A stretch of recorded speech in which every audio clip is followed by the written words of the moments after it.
first ever Open Series champion, and he is playing mono red aggro. So it's time to get your beat down on, and I'm really interested to see who's going to be going first. We already saw Aaron Wayne dispatch a mono black aggro deck pretty summarily. We've seen Barich do well twice today. The Naya aggro deck, especially with the transform into a hexproof deck, you'd have to think is going to be a pretty good favorite against most other aggro decks, especially something like mono red. Yeah, I would imagine as much, even though Barich doesn't have a one-drop to start here, just a Temple of Plenty. Going to pass the turn back over to Wayne, who's going to play a Mountain. He's got a one-drop. We'll see which one. It's going to be a Foundry Street Denizen before passing the turn back. Your favorite. This guy this guy declares your intentions. You're like, yep, I want to play a lot of red creatures as fast as possible. Experiment 1 going to show up to the table here from Barich.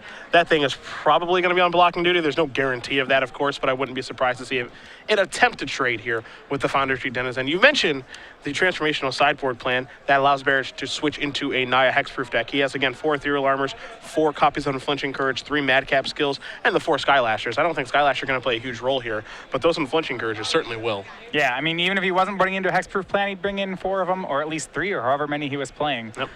But you see here, I like what you're saying about Experiment 1 in this matchup. Normally that's a card you want to have grow, but in this matchup, all Barich really needs to do is trade and trade and trade. You see, like, Aaron recognizes that, and he's going to go ahead and Lightning Strike. Wow, a little surprised at the no attack. Yeah, the Experiment 1. He missed the swing on Foundry Street Denizen, it looks like. Yeah, I mean, that may have been purposely not attacking. I'm a little bit surprised to see that, though, just Lightning Striking and then not attacking. Now, here's a Fleece main line before passing the turn back. Yeah, well, if you're not going to attack, I think you should wait and end step the Lightning Strike, so this way you could get the Fleece main line instead of the Experiment 1. Wayne going to play a Mountain here. You see Barich there with just the Fleece main line, a couple cards in his hand, Boros Charm, another Lion, and then a Johnny. We'll see what Wayne has on this particular turn. Yeah. You see a Burning Tree Emissary with Burning Tree Emissary means he can almost certainly drop 2 creatures, which means Denizen will either get in or trade with Fleece main line, both which are pretty good results for Wayne. You got your trigger there for the Denizen, and now here is a Firefish Striker, so that looks to be a 3-1 Denizen, assuming both triggers were remembered. You see Barich is going to make sure that both have been hit. Now here's another copy of Foundry Denizen, so this is presumably a 4-1 that's going to come into the red zone here. Is it time to block? Quite the swing. These Foundry Street Denizens are very good, I'd say, like on the first 2 turns of the game. You know, obviously they get worse as you lose cards in your hand, but he's going to get some points in here, putting Barich down to 16. So Barich is going to untap. He's going to take a draw. It's a Forest. This is actually a pretty good turn for him. So he can play in a Johnny if he'd like, and he will. And it looks like he's going to pump up the jam here. Maybe it's racing time? Yeah, I mean, this is actually a situation where Barich is going to have to race. Firefish Striker is really good in this matchup, as Barich pretty much just has to race. He plays very little removal in his deck because he has, like, this hexproof sideboard plan. You do see he has set up the Ajani, like a combo with Ajani and Gore Clan Rampager in his hand, so I think he is going to be able to race. Flying Double Strike, like, this is a swing for 4, and if Wayne takes it, next turn, Flying Double Strike and +4/+4 is the remaining 16 life points. Yep. Which is crazy to even think that that's a thing, and Wayne is just going to take the 4 points of damage as opposed to jump blocking here, which isn't really too surprising because really why would he want to jump block in this situation? There's a very high chance that he doesn't even know that he can die out of nowhere next turn. Now, to be fair, we could see an attack here on the Ajani from all of his creatures. The question is, does he want to do that or does he just want to ignore? He's tapping 3 mana right away, and this is a Challenger's Phoenix. And that would be the scary part because Barich has Boros Charm, Gore Clan Rampager in hand, so he can actually do it without the Ajani. Well, the problem, you take a look at his mana, is he only has 1 red mana right now. So he can't. So he needs the Ajani to make the double strike play. But this tap out from Wayne puts Barich down to a low life total, but not a lethal one, and Barich is ready to go to town. Yep. Swing for 16, and that's the game. Yeah, Johnny's going to allow that to have flying and double strike, so it's going to be a 4/4 double striker. You give it +4 power, actually giving it +8. So it's going to be an 8/8, 8 times 2. You're a math teacher. Yeah, that would be 16. That's his entire life total. That's good. That's good. You're still good at math. I'm glad. Still can double numbers. 16 after 16 all these years after going to school for it, I can still double them. 16 is exactsies. Aaron Barich going to win game number 1. Kind of killing out of nowhere. Again, if you've never seen the Naya aggro deck, and it's pretty clear that I don't think Aaron Wayne has, unfamiliar with that combination of cards that can actually get the job done. Yeah, so that's the thing you have to be aware about when playing against this Naya deck, is that these decks, you know, the Brad Nelson version or Barich's version too, they're all playing these Boros Charm, Gore Clan Rampager interaction. And so, like, if Aaron had sat down, I think, had thought about the board, he realized, wait, I'm actually just dead to Gore Clan. Nothing else, just Gore Clan. Yep. And that probably needs to change how you play against it. Maybe you need to kill the Ajani. That's probably what you want to do there, or just leave back Chandra's Phoenix would be good enough. Then you take 14, not 16, which seems like pretty bad time. But actually, I mean, Wayne's next swing is probably lethal. I mean, definitely lethal. Yeah, so he just needs to make sure he doesn't take 16, so leaving back Chandra's Phoenix would be enough. Yep. Either way, Aaron Barich's going to get the job done, taking Aaron Wayne by surprise. We'll take a look at the sideboards here. Take a look at Barich's really quickly, because what's going to happen here is relatively obvious. He has 4 copies of Unflinching Courage, 4 Skylashers, 4 Ethereal Armors, and 3 Madcap skills. We've talked about this quite a bit, how he is sideboarding into a Naya hexproof deck, or at least has the ability to. Now, again, there's no guarantee that he's going to sideboard in the entire package, but 4 Unflinching Courages is an absolute nightmare for Aaron Wayne. Yeah, 4 Unflinching Courages is really good. I actually think Barich will do somewhat of a hybrid sideboard here. So I'm thinking about the cards that are really bad in this matchup for the Naya deck. I think about cards like Boros Charm's pretty weak here. I don't particularly like, actually, the Madcap skills in the deck. And actually, Boon Satyr is, because the mono red deck is all full of 2-power 1-drops and 2-drops, Boon Satyr is just a little expensive. I wouldn't be surprised to see Barich board in the, well, he will board in the Unflinching Courage. I wouldn't be surprised to see even something like Skylasher get boarded in, just because you can play it. It's 2 mana. It's fast. Yeah, and the fact that he can even do battle against a Chandra's Phoenix, too, which is something this deck would typically be weak to, is certainly a bonus. I know you have Wayne's sideboard in front of you. Anything that you like over there? Well, I mean, when you're playing mono red, your sideboard can be pretty limited. He has 2 Mizium Mortars. I think he'd use those. It's pretty good against a mid-range creature deck. He also has 3 Peak Eruptions in the matchup, which I don't know. So the question is, how many actual mountains is Naya aggro playing? We've got 4 Sacred Foundries, 4 Stomping Grounds, and that's it. So just 8. Yeah, as we get more temples being printed, I feel like Peak Eruption just as a card is getting worse. I definitely agree with you. There's not a lot of decks that are playing a lot of basic mountains, and this isn't a matchup where Chain of the Rocks is a thing. So as a result, Peak Eruption is not particularly good in this matchup. Yes, there is the opportunity to actually snag a mountain, but there's also a very real opportunity to not hit a mountain at all. Yeah, so I don't like cards like Shock in the matchup. I guess Peak Eruption's fine, Mortars is fine. He also has 1 Active Treason in the sideboard, which I think is pretty good here. I don't hate it. I like it as an option. Well, I mean, in a creature mirror, I think you can remove 1 blocker and steal it. Like, Barich's playing some decently sized creatures, guys that would be pretty good to steal. So we'll see how things are going to get sideboard here. I think overall, it was pretty important for Barich to actually steal game number 1, because his sideboard matchup is so good, because he has access to 4 copies of Unflinching Courage.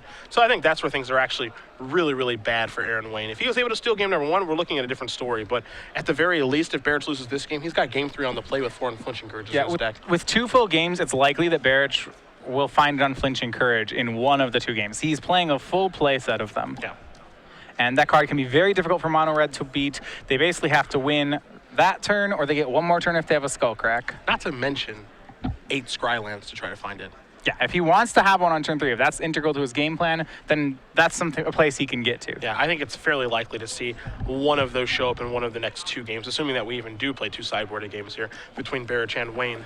However, if you guys are just joining us, we do appreciate it. StarCityGames.com Open Series here in Dallas, Fort Worth, Texas. Cedric Phillips and Matthias Hunt bringing you round 10 of 11 here. We have seen spoilers all day long. Brand new spoilers were announced at PAX as well. So if you guys haven't seen those yet, you can head over to StarCityGames.com, as they're already available for pre-order, which is pretty awesome. Highlighting the group there, we saw a little bit of action from M14, but the new Black-White God. Yeah, new Black God Athreos is certainly the splashiest card to come out of PAX East. It'll be interesting to see how much play it sees. It's a 3-mana god, so that's already something you should be looking at as someone who plays Constructed. Yeah, don't know where it fits in. The natural thing to pair that up with is Cartel Aristocrat, because of the ability to sacrifice creatures, but also the fact that it provides 2 devotion for Athreos to turn it on. So that's an easy place to start. Where you go from there is anybody's guess, but as you mentioned, the most important thing is that it does cost 3 mana, because the 1 3-mana god that we do have, Thassa, is far and away the best one. Yeah, and the reason Thassa is good is, like, how many times are you getting hit on turn 4 with a 5/5 indestructible? Like, that's so much better than what you should be getting on that turn. And, Athreos has the potential to do that as well. We're going to start game number 2. Aaron Wayne with a Foundry Denizen. Barich was going to take a draw, picks up a copy of Boros Charm. A little bit surprised to see that into his deck, as he did mulligan down to 6. Oh, he actually went down to 5. Wow, excuse me. And Wayne is on 6. So both players taking a few more mulligans than I thought here. As this is a Gorehouse Chainwalker, going to trigger the Denizen, get in for 2 points of damage. Yeah, because the players are on mulligans, I think a card like Unflinching Courage becomes even better as long as Barich is in the game. Like, he knows that he won't get curved out too quickly. Wayne is down a card. The question is whether or not he gets to play. You know, on a mulligan 5 on the draw, sometimes you actually just never get to play the game. Temple of Plenty is going to actually keep the card on top. This is a copy of Experiment 1. Going to pass the turn back. It could be on blocking duty. It could actually just die again to a Lightning Strike. We'll see. As this is a mountain, that is a shock. Get that thing out of the way. This is an attack here for, presumably 4. Yeah, I'm interested with Barich's sideboard plan. It's different than I would have predicted. He is left in both Boros Charm and Boon Satyr in the matchup. So it looks like he almost looks like he's playing his game 1 deck at the moment. Yeah, it doesn't look like there's a lot of changes. You know, Unflinching Courage is definitely in his deck, but outside of that, not entirely sure. Sacred Foundry is going to come to play tapped and pass the turn back. Selesnya Charm probably here looking to trade as these creatures do come into the red zone. Yeah, or in just a moment. Yeah, we'll see. Aaron Wayne may be thinking better if he's going to play a Foundry Denizen pre-combat to trigger his Foundry Denizen. So here... Yeah, well, it was going to be a night to possibly eat the Foundry Street Denizen. I think he's now going to trade with Gorehouse Chainwalker. I feel like that's the best spot to go as far as trading is concerned. Absolutely. 2 damage will come in and puts Barich to 12, but Wayne is actually out of cards at the moment. His last card is a mountain, so Wayne's deck is certainly the kind of deck that wants all its cards. Its game gets worse with every turn. Fleece mainline on the draw. Now here's a Witchstalker. That is kind of the end boss in this situation because of Hexproof.